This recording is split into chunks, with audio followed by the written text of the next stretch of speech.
I remember when a colleague who I never met before came to Oslo to meet with me and talk about how we could collaborate. He wanted to open a business focused on making sure technology in Ukraine was accessible and usable for persons with disabilities. And since this is one of my passion areas, I immediately said yes, and with enthusiasm started working together and started trying to find ways that we could move disability rights forward in Ukraine. And we managed to accomplish a lot in very small steps, but we managed to move things forward by raising awareness, by helping public sector organizations understand the benefits and the value of accessibility for people with disabilities, and for helping people understand that this is a basic issue of human rights. And so I got the chance to go visit him in the western part of Ukraine and Lviv. I got a chance to work with colleagues at universities there, in Kyiv and in Kharkiv.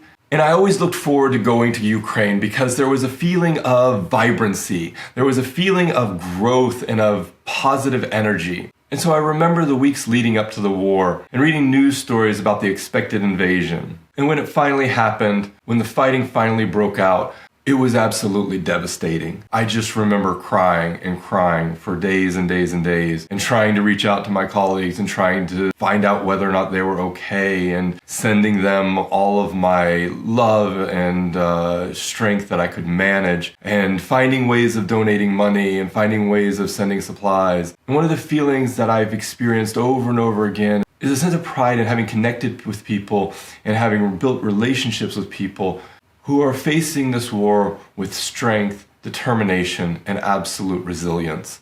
I've been lucky enough to have a position where I have resources, where I've been able to evacuate some of my colleagues, and I keep on regular touch with them to try to understand how they're doing and what I can do to kind of help.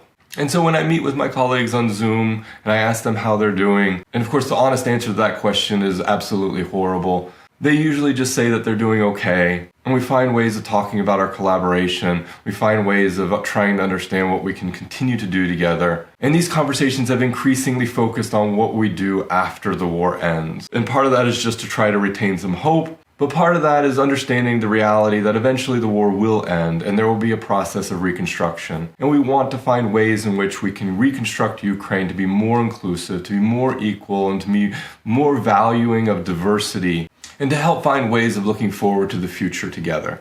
On my last trip to Lviv, I picked up this shirt, and it's written in Ukrainian, and it says, "The most important thing is to be human." And so I just want to end with a message of hope. This war will end, and in so doing, the most important thing is for us to remain human.